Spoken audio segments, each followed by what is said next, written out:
주님의 말씀은 지금의 삶에 열심히 적절한 말씀이라고 생각합니다.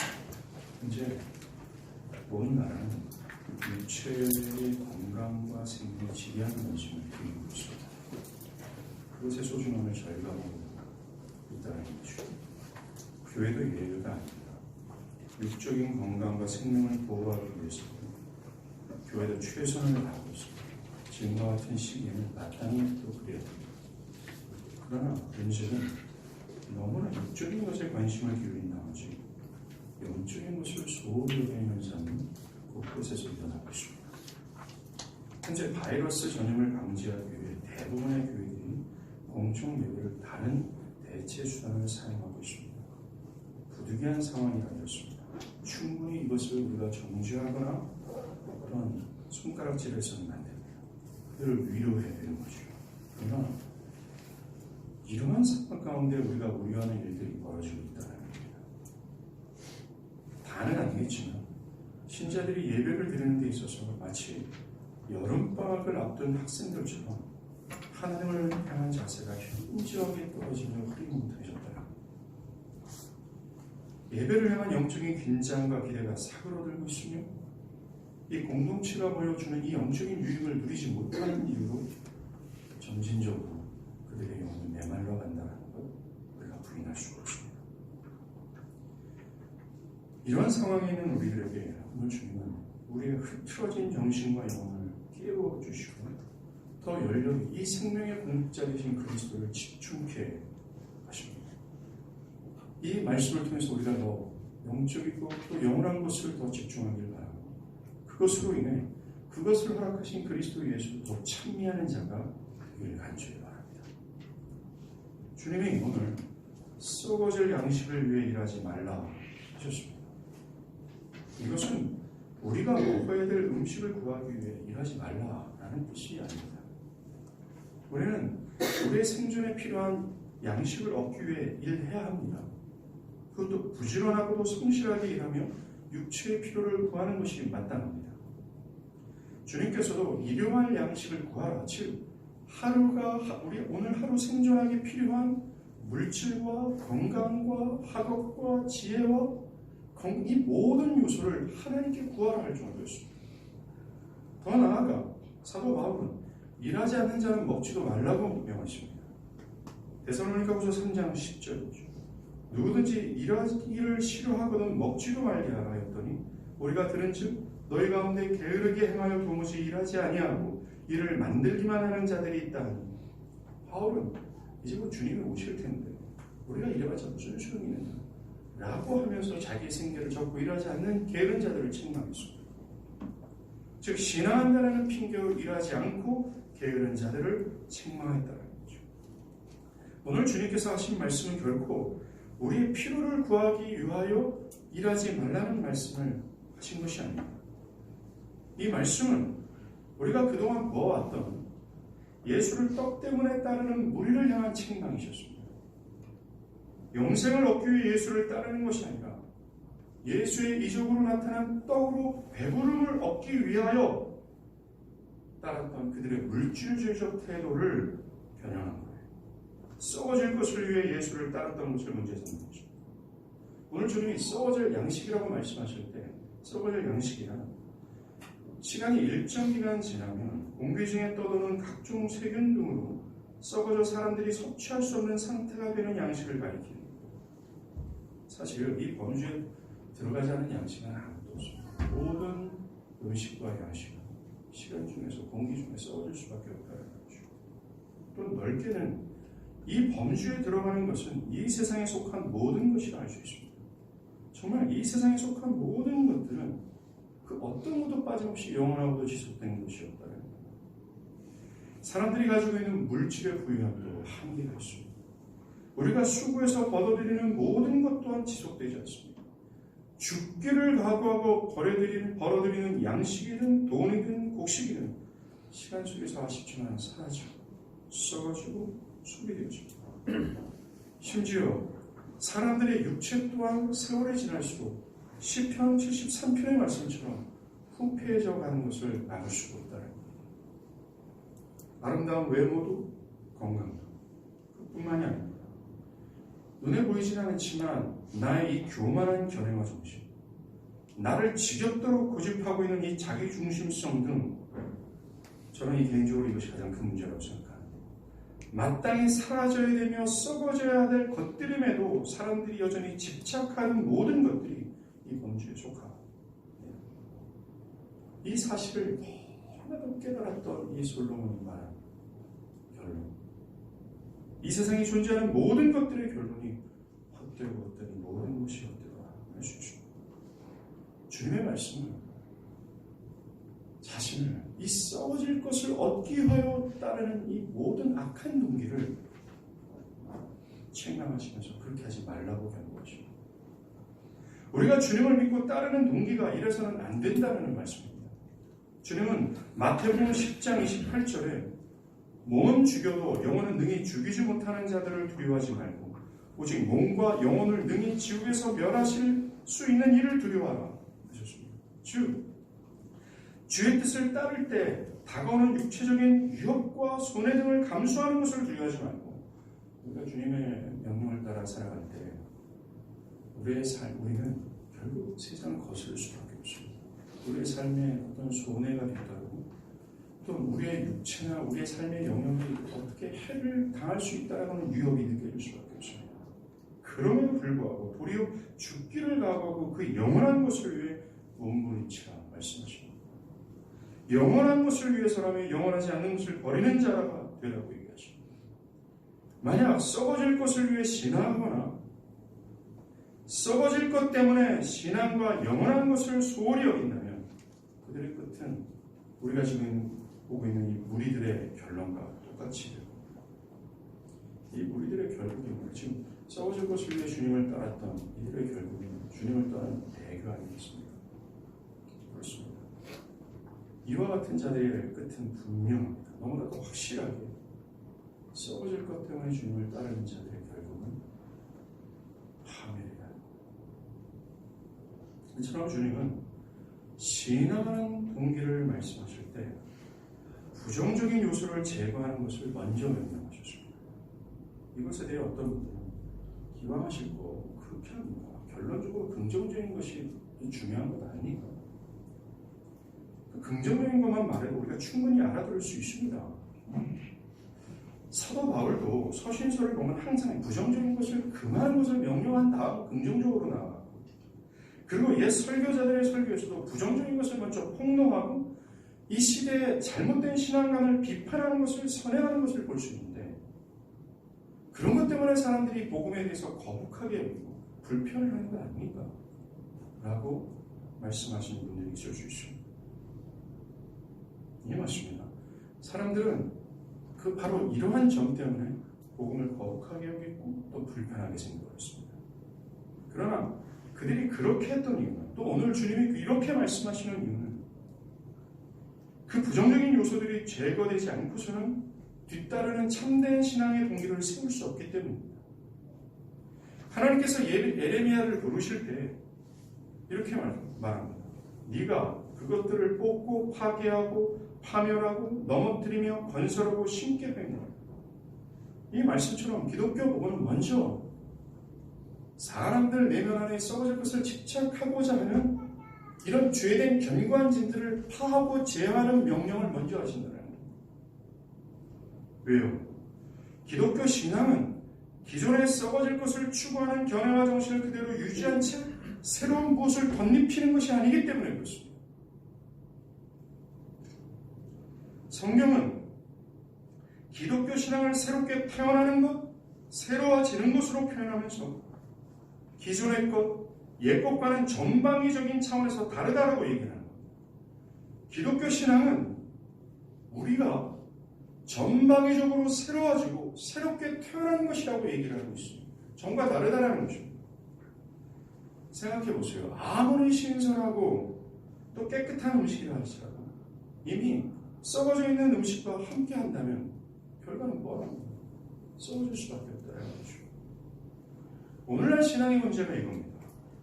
교회 안에 있는 사람들 중에 여전히 썩어질 것에 집착하는 심지어 썩어질 것을 얻기 위해 영원한 것을 버릴 만한 옛 견해와 정신, 삶의 방향성이 아직 무너지지 않는 상태에서 신앙의 겉옷을 덧입은 사람들이 있습니다.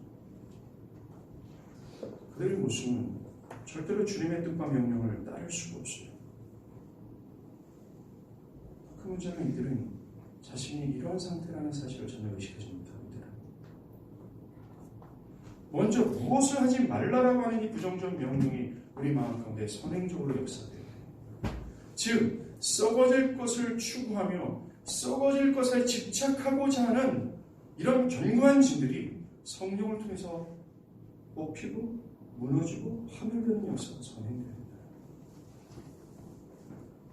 주님은 이렇게 말씀하신 이후에 우리가 힘써야 될 사안이 무엇인지를 말씀합니다. 영생하도록 있는 양식을 위하여 일하라.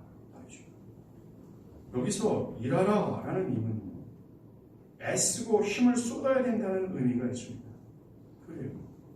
우리는 썩어질 것이 아니라 영생하게 하는 양식을 위해 힘을 쏟아야 되며 애를 써야 되는 거예요. 마치 마가복음 13장 24절에서 좁은 문으로 들어가기를 힘쓰라 할 때 그 힘쓰라는 의미와 동일합니다. 뭡니까?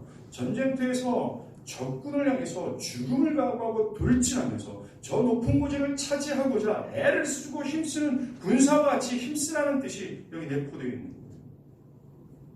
이 말에는 영생 얻는 이 문제가 우리가 힘쓰고 애를 쓸 만큼 우리에게 가장 긴급하고 소중한 일이라는 뜻이 내포되었어요. 왜 그럴까요? 왜 우리가 영생하도록 있는 양식을 얻기 위해 힘써야 될까요? 왜 이 사안을 죽기를 각오하고 사모해야 될까요? 그것은 모든 보편적인 인간이 죄로 인해 죽어있기 때문입니다. 하나님의 모든 명령을 마음으로나 행위로나 마땅히 순종하고 하나님을 영어롭게 해야 될 피조물인 인간은 자신이 하나님이 되어오고자 않은 것입니다. 그것으로 인간 안에 하나님께서 깊이 새겨놓으신 하나님의 거룩과 또 의와 하나님을 아는 지식과 그 영광을 사모하는 성향과 본성을 다 잃어버렸습니다. 또한 그 하나님의 뜻을 분별하여서 그것을 순종할 수 있는 능력 또한 상실했습니다. 하나님 안에 있을 수 없게 된 인간은 영원하신 하나님과 단절되었고 그 결과 생명을 잃어 그들에게 찾아온 것은 영원한 저주스러운 죽음이었습니다. 그것을 어떻게 하냐면 지금 같은 상태, 질병, 가난, 살인, 사생아, 모든 추악한 사회적 악, 죽음이라는 끝도 없는 불행과 암람, 멈추지 않는 배고픔과 공경이었습니다. 인간이 하나님과 관계할 때는 절대로 이러한 부정적인 요소들이 없었습니다. 우리가 잠시 눈을 감고 현재의 모든 세상의 현황들을 한번 생각해 보십시오. 정말 온 세상에 저주 아래 있다는 것을 부인할 수 없어요. 오늘 아침에도 저는 네이버 뉴스를 봤습니다. 정말 전 세계가 고통입니다. 모든 뉴스는 고통과 절망, 끊임없는 목마름과 배고픔이 우리 이 세상에 즐비하고 충만해 있는 것을 부인할 수 없습니다. 현 시국만을 생각해도 죄로 인한 저주가 어떠한지를 우리는 깨달을 수 있다. 사랑하는 여러분, 지금 전염병이 창궐한 이때에 이 시대를 분별하고 이 시대를 바라볼 수 있는, 너무나 정확하게 바라볼 수 있는 집단이 교회밖에 없다는 걸 아십니까? 우리는 이런 전염병이 창궐한 이때 우리가 가장 먼저 선행적으로 깨달아야 될 것은 죄가 주는 저주가 바로 이런 거구나 라는 것을 먼저 깨달아야 된다. 그것을 먼저 깨닫고 우리가 추구하고 집착해야 될 것이 무엇인지를 바르게 설정하여 그것에 진력해야 되는 게 교회라는 거예요. 이 모든 것이 죄로 인해 영원하신 하나님과 단절된 결과예요. 하나님을 잃어버린 결과입니다.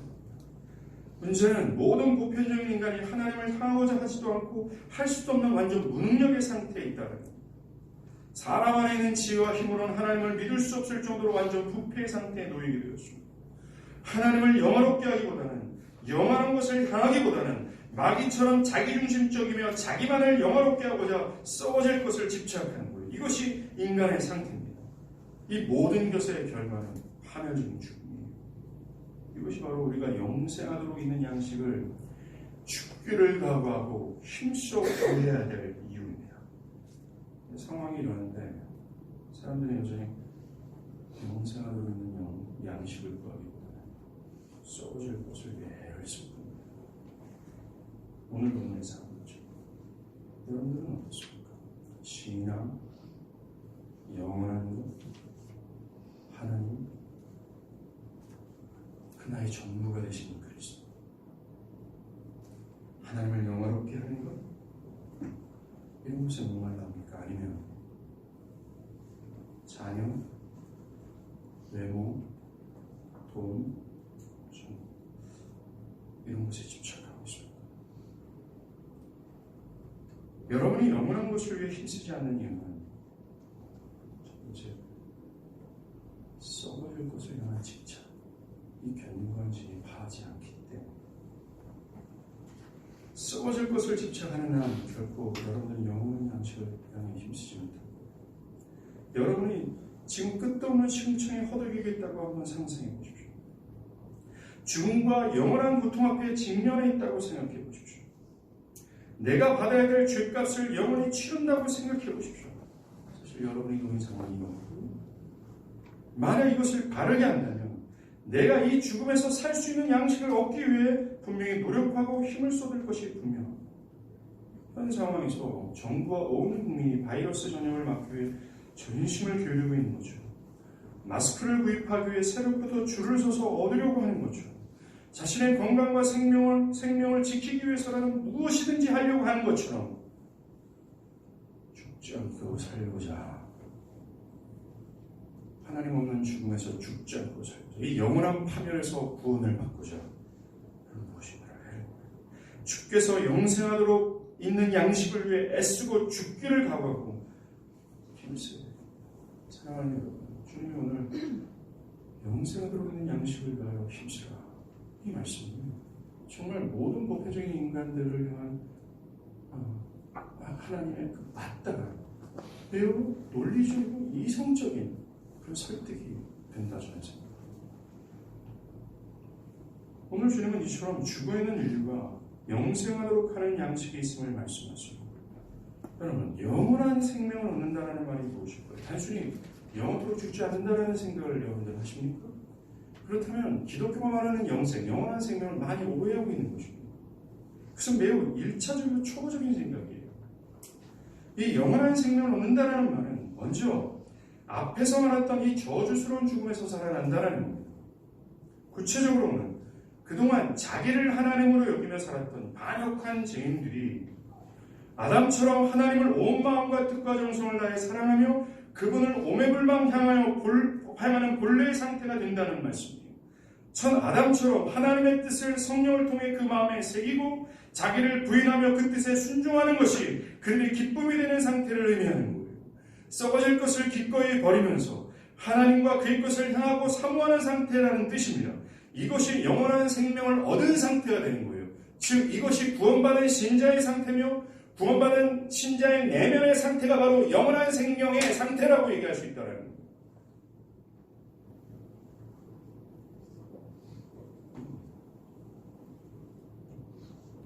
우리 선조들처럼 죽기를 각오하고 세상의 모습을 하나님을 온 마음 다해 살아가는, 이것은 특별하고 특정한 그리스도인들만이 누리는 생명력이 결코 아니에요. 이것은 그리스도께서 영생하도록 있는 양식을 먹어본 자들, 그 죽음에서 생명을 취한 자들에게 나타나는 매우 필연적인 모습에 불과합니다. 그것이 영적인 생명이며 영원한 생명이기 때문에 그렇다는 거죠. 그리고 현재부터 영원히 하나님을 관계한 것으로 인해 모든 저주가 사라지고 첫 아담처럼 완전한 평화와 조화로운 삶으로 들어가는 겁니다. 다시는 목마르거나 배고픔이 없는 끝도 없는 부유함으로 들어가는 겁니다. 그리고 이것이 사라지지 않는다는 의미, 영생하도록 있는 양식이 주는 생명은 영원한 생명이기 때문에 그렇습니다.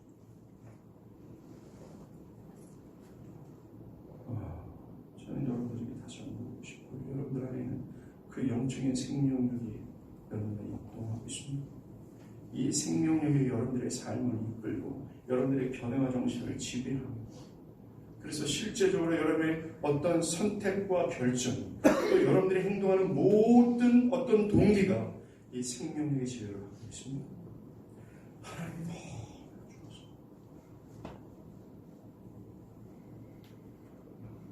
주님은 이 양식을 얻기 위해 힘쓰라 하신 거예요. 이 양식이 누가 주는 줄 아느냐? 바로 인자가 준다. 여기서 말하는 인자는 그리스도 예수입니다.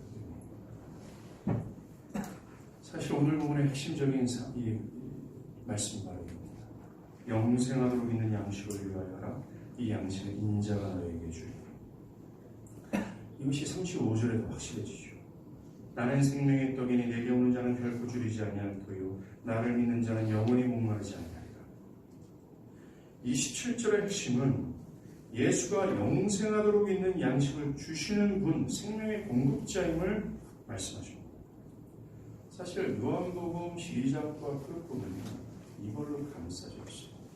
요한복음은 총 50번에 걸쳐서 생명과 살아가는 것을 자꾸만 언급하거든요. 정말 이 요한복음의 기록 목적에 매우 충실합니다. 살라고 얘기하고 있어요. 죽어있는 우리를 향해서 생명을 취하라고 얘기합니다. 그러면서 항상 이 생명을 거론할 때 그리스도와 관련이 있습니다. 뭡니까?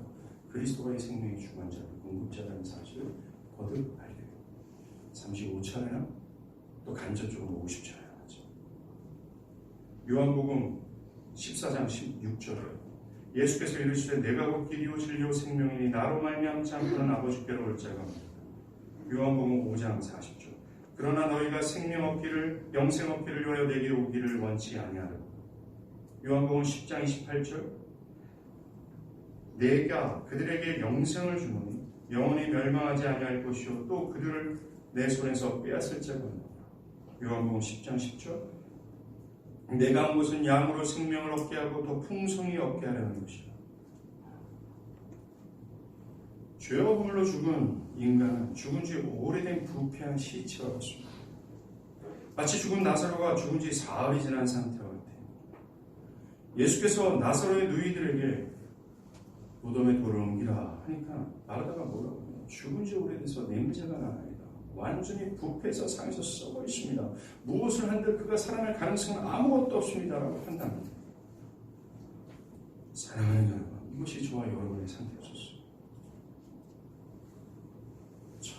전혀 생명을 얻을 조짐이나 살아날 가능성이 단 1도 없는 상태, 부패하고 썩어져서 부떡이와 고름으로 가득 찐 흉측한 죽음의 상태였다라는 겁니다. 그러나 그때 생명의 공급자 되신 예수가 등장하죠. 그리고 그가 죽은 무덤을 향하여 큰 소리로 외칩니다. 나사로야 나와라. 제가 주일날 샤워할 때 꼭 말씀에 관련된 찬양을 좀 듣거든요. 오늘 들었던 찬양이 박종호 씨가 오래전에 30년, 20년 전, 30년 전 불렀던 나사로야 라는 찬양. 무덤을 향해서 비통과 뜨거운 분노를 가지시고 주님은 나사로야 라고 그러시고 그렇게 해서 어떻게 됩니까? 그 부패한 시체의 생명이 들어옵니다. 죽어있는 십장이 다시 뜁니다. 혈관에는 새로운 피가 흐르고 썩어있는 근육이 다시 탄력을 되찾습니다. 그리고 그는 살아나 죽음의 무덤에서 돌아옵니다. 현재 인류는 나사로와 같아요. 죽은 지 오래되어서 그 영혼은 부패하고 죽은 냄새가 진동합니다. 이기적인 것, 교만, 고집, 악함, 음란한 거짓, 위선과 당짓는 것과 자기를 주장하는 악취가 진동하는 거예요. 절대로 하나님을 사랑할 수 없을 만큼 같습니다. 그리고 그들이 살아가는 곳은 죽음이 가득한 무덤과 같아요. 이 땅에서 온 인류가 이 죽음에서 살아날 양식을 취할 수 있는 것은 아무것도 없다는 거예요. 여러분들이 하고자 하는 그 일을 통해서도 이 생명은 취할 수 없어요.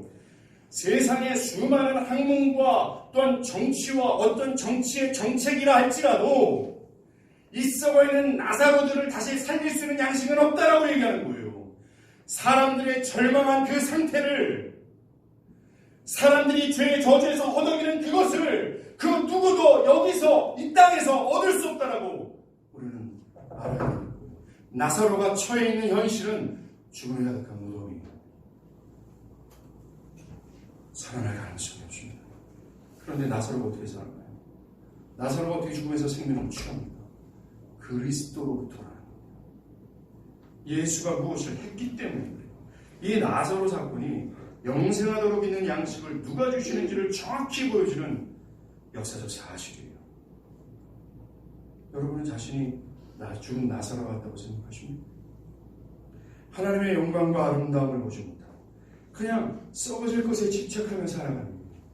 그 썩어질 것 때문에 영원한 것을 소홀히 여기며 사시지 않습니까? 은혜와 자비가 풍성하신 하나님을 향한 열망도 없고 그저 금세 사라질 기쁨, 금세 사라질 썩어질 것들, 이것을 추구하며 살아가지 않아요? 그러나 이런 말씀을 들을 때마다 그래서 지금의 상태와 삶을 모르고 나는 영원한 삶과 기쁨을 좀 추구하고 싶습니다. 그런데 내 안에 가능성이 보이지 않습니다. 나는 죽은 나사로가 왔기 때문에 그렇습니다. 라고 여러분들이 생각합니까? 길이 있어요. 분명히 있습니다. 저는 이 사실을 경험을 통해서 확신합니다. 저는 저희 교회와 주변에 나사로와 같은 사람들이 즐미합니다. 그런데 그들이 그리스도 예수가 주시는 생명으로 새롭게 되는 것을 보았고 또한 보고 있습니다. 그들이 전과는 새로워지며 다시 새롭게 태어나는 사람들로 저는 목격하고 있어요. 이 길이 뭔지 아세요? 그리스도 예수입니다. 예수는 온 생명의 근원이시며 온 생명을 주관하시며 그분 손에 생명이 있는 거예요. 그가 나를 향해 나서래 나가라 이 말씀은 끝입니다. 여러분이 아무리 하나님에 대한 열의와 사랑이 없다 하더라도 그리스도 예수라면 다시 하나님을 향해서 박동할 수 있는 심장을 갖게 하십니다. 여러분들이 신앙이 흐리멍텅하고 냉랭해져 있습니까? 삶의 태도가 지금과 같다 할지라도 전혀 불가능하다 할지라도 그리스도 예수라면 여러분은 다시 한번 첫 아담보다 더 뛰어나게 하나님을 사랑한다. 저는 이 시간에 설교하는 이 와중에도 이 사실을 믿고 만약에 이 사실이 거짓이라면 저는 좀 사기꾼입니다. 미친 짓이나 마찬가지입니다. 그 어떤 인간이 나사로를 할지라도 나수처럼 전혀 하나님을 향할 수도 없고 향하지도 않는 부패한 인간이라 할지라도 그리스도께서 하신다면 교회는 2000년 동안 이것을 믿고 왔습니다. 그리고 그 믿음의 결과가 바로 오늘날까지 기독교는 유지하고 있으며 앞으로도 어떤 환난과 핍박과 어려운 상황 가운데도 기독교는 살고 들고 올 수밖에 없습니다. 그리스도 안에는 생명 때문에. 또한 우리는 이 사실을 교회 역사 속에서 찾아볼 수가 있어요. 사도행전에서 사도 베드로와 요한이 성전 미문으로 향하고 있을 때입니다. 성전 미문에 죽고 40년 동안 안진뱅이로 살아갔던 사람이 앉아있습니다. 국어를 보십니다. 그때 베드로가 그를 주목할 겁니다. 그리고 이렇게 말합니다. 은각은 내게 없다. 내게 있는 것을 내게 준다. 내게 있는 것을 내게 주는 나사렛 예수 그리스도 이름으로 일어나라. 여러분들 분명하지 않습니까? 기독교는 세상이 원하는 은각은 없다라고 얘기하고 있어요. 세상이 그렇게 집착하는 썩어질 것을 줄 수 없다라고 분명히 2000년 전 첫 교회가 그것을 선언하고 있습니다. 그러면서 교회가 지금 현재 안진뱅이에게 필요한 안진뱅이가 다리에 근육이 완전히 죽어 있어서 그를 살려낼 수 있는 유일한 것이 있다고 얘기합니다. 즉 안진뱅이처럼 영원히 죽어서 하나님을 기뻐할 수도 없고 하나님을 열렬히 사랑할 수 없지 완전히 부패한 나사로와 같은 자들을 살려낼 수 있는 유일한 생명이 우리에게 있다라고 얘기하는 거예요. 내게 있는 것을 너에게 준다라고 하지 않습니까? 이게 뭐예요? 나사렛 그리스도 예수예요. 이것을 주자 어떻게 됩니까? 40년 동안 죽어있는 안진뱅이의 다리 근육이 살아나요. 다시 혈관에 뜨거운 피가 흐르고 근육에 힘이 생기죠. 그리고 그는 기뻐 성령의 기로 성전에 들어갑니다. 생명을 얻는 거죠. 이것이야말로 영생하도록 있는 양식을 얻는 자의 가시적 상징인 것 같아요. 나사렛 예수가 하나님의 아들 그리스도이심을 전하여 그로 말미암아 죽은 영혼의 하나님의 심장이 박동하고 그 영혼의 근육이 생겨나 기뻐 뛰며 하나님 되심을 알게 된 거예요. 그 전에 도저히 하나님을 인지할 수 있는 감각이 없었던 그가 그리스도의 생명이 그 심장에 들어가 박동시키자 오! 와우! 하면서 하나님께서 눈을 뜨는 겁니다.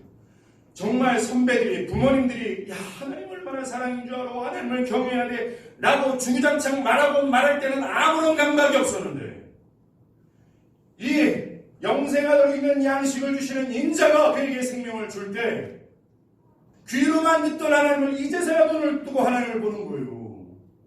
그래서 하나님을 전율하게 되고 그분의 아름다움과 그분의 영광스러움의 매료가 되어서 나의 삶의 목적이 하나님으로 바뀌어지는 겁니다. 이게 모든 신자 여러분 공통적으로 갖고 있는 생명력이에요. 근데 왜 거짓말해요? 그 뜨거움으로 하나님을 찬미하게 돼요. 이 양식을 얻는 것이야말로 이 땅에 사는 모든 인생들에게 가장 필요로 해야 될 그런 중요한 삶. 그래서 아들 예수를 모셨어요. 우리에게 가장 시급하게 필요한 것이 이 양식이기 때문에 사랑하는 여러분들이 사랑하는 자녀에게 필요한 게 뭔 줄 아세요? 좋은 가문에 있는 사람, 좋은 직업을 갖고 있는 사람과 시집 가는 것도 아니고 평생 혼자 살아도 되는 거예요. 결혼하신 분들은 제 말에 더 깊이 찬성할 거라 생각해요. 그래, 혼자 사는 게 낫다. 나의 자녀에게 필요한 것은 쓰러질 것이 아니라 가장 시급하고 긴급한, 내가 이것 때문에 하늘 영광 누리고 이 땅에 왔어. 내가 이것 때문에 나의 모든 물과 피를 다 쏟고 니네들이 받아야 될 모든 고통과 조롱을 다 받으면서까지 내가 이것 주려고 왔어. 이 시국에서도 우리가 깨닫고 간구해야 될 것이 이건 아니겠습니까? 정말 주님께서 말씀하신 것처럼 영생하도록 있는 이 양식을 위해서 힘쓰고 애쓰고 죽음을 각오하고 붙들어야 되는 건 아니겠습니까? 그러나 안타깝죠. 오늘날 사람들은 이 핵심적인 사안을 중요하게 여기지 않습니다. 믿음의 선지들과 같이 영원한 것에 대한 불이 없어요. 100년 전의 선조들과 지금의 교회 안에 있는 사람들이 너무나 큰 차이를 보여요. 큰 차이가 보이는데 오늘날 사람들이 이렇게 변명합니다. 목사님, 21세기 신앙적 스탠스는 그때와 다릅니다. 시대가 변하기 때문에 절대 그렇지 않습니다. 만약에 그들의 말이 맞다면 100년 전에 하나님과 지금 하나님은 달라요. 100년 전의 성령의 능력은 지금과 더 감소되어야 돼요. 약화되어야 되는 것입니다. 그러나 하나님 영원히 불가하십니다. 냉랭해졌어요. 예수를 믿는 것과 그에게 생명을 얻는 것에 대해서 별 시도 없지 않는 바입니다. 특별히 교회를 오랫동안 다녔던 사람들은 이런 식으로 말합니다. 아, 그거야. 기독교에 처음 입문할 때 필요한 건 아닙니까? 예수 믿는 것이 구원이니 영생이니. 자꾸 그런 말씀 하세요. 너무나 그 기초적인 사항이니까 그거 밑으로 깔고 다음 무엇을 합시다. 그들의 모든 것이 다른 것에 들어가 있습니다. 영생하도록 있는 양식을 얻고자 하지 않습니다. 자칭 신자라는 사람들 중에서도 이 영생 없는 양식을 위해서 애쓰고 힘쓰고 그것을 사모해 본 적이 없어요. 그래 자신을 신자라고 얘기하면 자신이 영생이 있다는 거예요. 저는 지금 어떤 특정한 집회에서 성령의 불을 받고자 주여 선창하면서 간과한 그 기도를 얘기하는 것이 결코 아닙니다. 여러분들이 정말 영적으로 죽어있는 이 여러분들의 진정한 상태를 깨닫고 내가 죄의 시궁창에서 막 허덕이고 있단 말이에요. 내 눈앞에 하나님의 심판이 직면해 있다는 걸 깨닫고 그래서 긴급하고 가장 중요한 사안이 바로 이 사안이구나. 그래서 나전다 이거 좀 주시면 안 되겠습니까? 라고 했던 적이 있는지를 물어보는 거예요.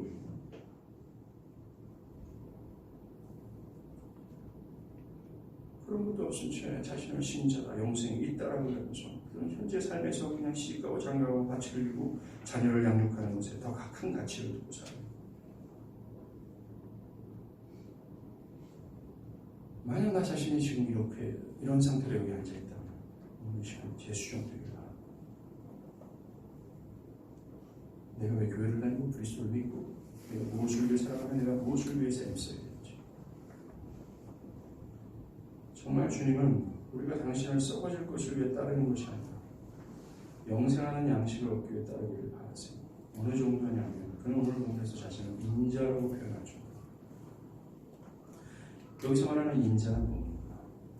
사람의 아들을 가리키는 말이긴 합니다. 그러나 이 표현은 다니엘 환상 속에 등장했던 인자 같은 이가 나오는데 옛부터 계신 이로부터 하나님이 권세와 영광과 나라를 수여받은 그 인자를 묘사합니다. 즉 하나님께서 죄 죽음 가운데 있는 이 죄인들을 구원하시고자 이 인자 같은 이에게 모든 권한을 부여하십니다. 예수는 그가 나야 라고 말씀하시고 그 주님 하나님께서 인치시고 인정하시고 권한을 부여한 유일무이한 존재가 바로 나며 이 생명의 주관자가 유일하게 나야 라고 말씀하시고 그리스도의 영광입니다. 그리고 이 인자는요 이사 42장에 나오는 고난받는 의인과 결부되어 있는데 그 영광스러운 분께서 고난받는 의인이 되어 백성들의 죄를 사하는 분으로서 오실 거라고 말씀했습니다. 그렇습니다. 주님은 현재 자신을 떡 때문에 따르고 있는 무리들이 자신을 임금 삼으려는 사실을 알고 계셨습니다. 예수님은 자신을 정치적이면서 육적인 메시아로 여기는 사람들의 오해를 불식시키기 위해 자신을 이스라엘 임금, 이스라엘 왕이라 표현하는 것이 아니라 구약 때 예언되었던 것을 소급하여 자신을 그 인자야라고 말하는 거예요. 지금 뭡니까? 나는 고난받는 종으로 왔어. 너희들의 죄를 대신해서 형벌을 받는 하나님의 화목제물로 온 존재야. 그러니까 너희들이 나한테 구할 것은 썩어질 것이 아니라 너희들한테 진짜 필요한 것 영생이야. 영원하면서 영적인 것.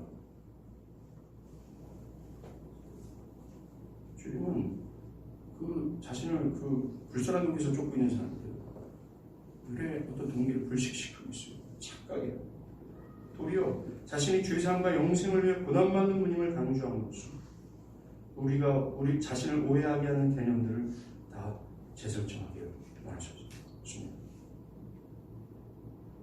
우리가 믿고 따르는 분이 바로 이런 분입니다.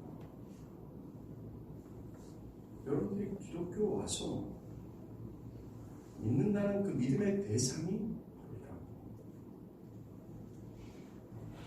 주님이 우리에게 주시고자 하는 것이 썩어질 것이 아니라 이것입니다. 우리가 주님을 통해 구해야 될 것도 이겁니다. 중요한 사실은 주님께서도 우리가 주님을 그러한 분으로 여기기를 원하셨습니다. 예수는 썩어질 것을 주시는 분이라는 사실을 주님은 불식시키려고 원하셨습니다. 그게 아니야. 난 너희들이 그러한 존재로 나를 여기지 않길 바래. 나는 영적으로서 영원한 생명을 주시는 자로 나를 그렇게 여겨 라고 원하실 정도예요. 만약에 여러분 중에 어떤 분들은 그래서 내가 교회를 다니도 예수가 좀 거의 멀게 느껴져요.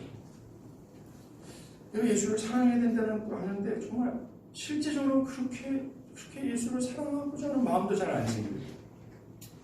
나와 긴밀한 관련이 없다고 느껴져요. 그래서 그의 십자가의 이 공로로 내가 구원받은 이 사실이 너무나 큰 감사가 되어야 되는데 그렇게 큰 감사가 되지 않아요. 그것에 전율하고 또 그분의 매료에서 그분을 주께서 따라가고 싶어야 되는 건 알지만 그렇지는 못하겠어요. 예수가 너무 멀리 느껴져요. 만약에 그렇다면 분명합니다. 그의 사랑이 나를 흥분시키지 못한다면 여러분들은 신구약 성경에 계시하고 있는 예수가 아니라 다른 예수를 향하고 있는 것입니다. 예수께서 원하시는 대로 그를 알지 못합니다. 예수는 나는 이런 존재로 너희가 알길 바래라고 하셨는데 문제는 그런 존재로 예수를 여기는 것이 아니라 다른 존재로 예수를 여기는 것입니다.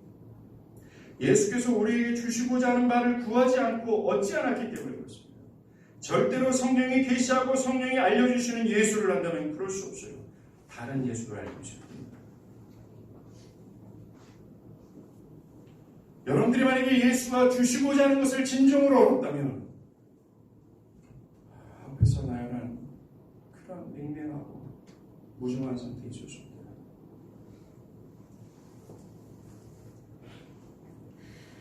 예수께서 자신을 밝히시는 대로 우리가 그를 안다면 예수가 주시고자 하는 것을 구하여 얻어서 살아갈 수밖에 없어요.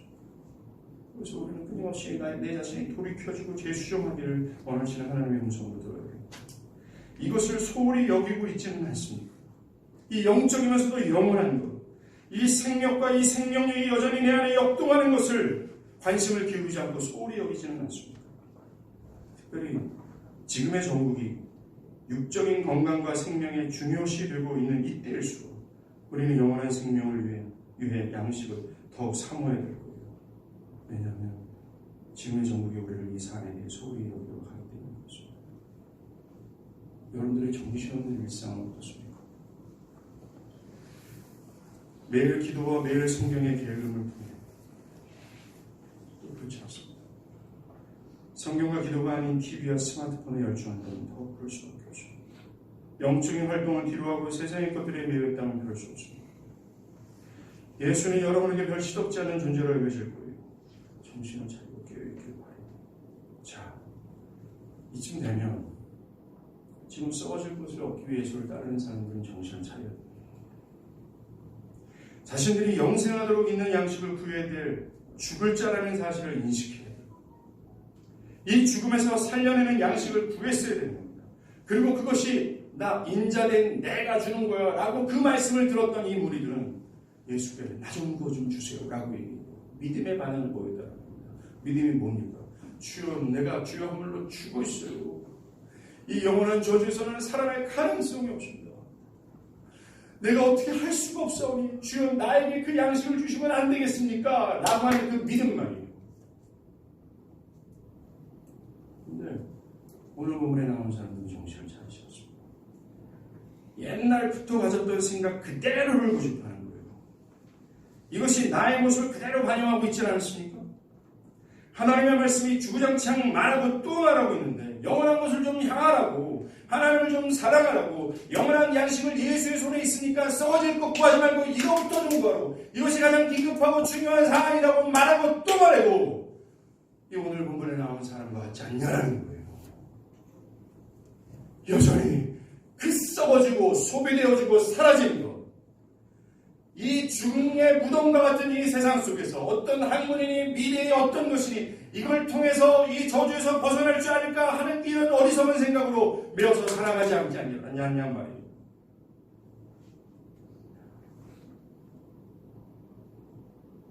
정말 영생이 예수의 가장 주된 관심사로 또한 과제였습니다. 이걸 깨닫지 못합니다.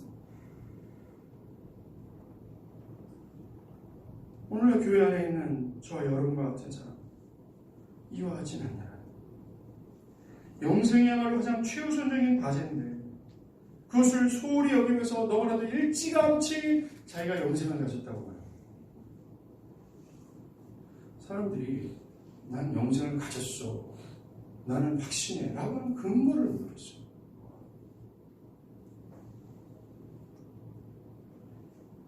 자신에게 구원을 확신하면서도 이 영생에 대해 감사하지도 않고 그 내면과 삶에 새롭게 태어난 증거가 없음에도 왜 그렇게 확신하는지 모르겠습니다. 여전히 썩어질 것을 위해 영원한 것을 소홀히 하고 있음에도 불구하고 아까 말한 이 믿음의 반응, 이 믿음을 보이지 않고 있음에도 불구하고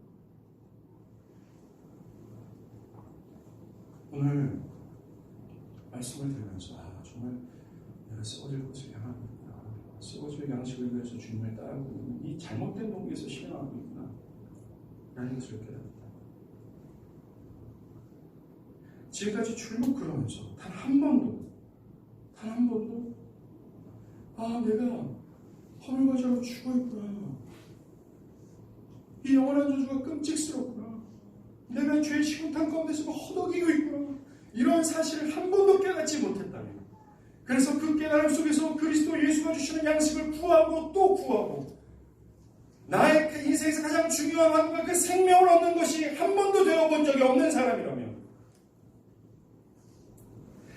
구원의 생명을 간절히 찾아본 적이 없는 사람이라면, 이 말씀을 듣고서 내가 그런 적이 없다라고 깨달았다면,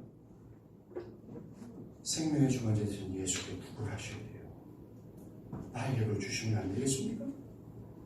주여, 내가 배고프고 목마릅니다. 주여, 나를 좀 불쌍히 여기셔서 그리스도께서 주시는 그 선함을 그냥 거둬주신 은혜가 아니면 내가 도저히 살아날 수 없는 자입니다.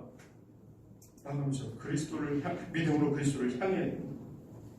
만약에 정말 그렇다면 여러분들이 죽은 나사로가 될지라도 예수 그리스도 여러분들이 살릴 거예요. 여러분들에게 영적인 심장을 주실 것이고, 그리스도를 사랑할 수 있는 그 뜨거운 열망과 본성을 주실 것입니다.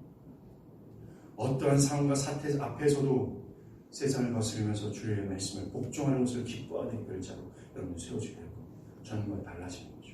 새롭게 태어나는 겁니다. 새로워지는 거예요. 그리고 신실하게 주님을 믿고 있어요.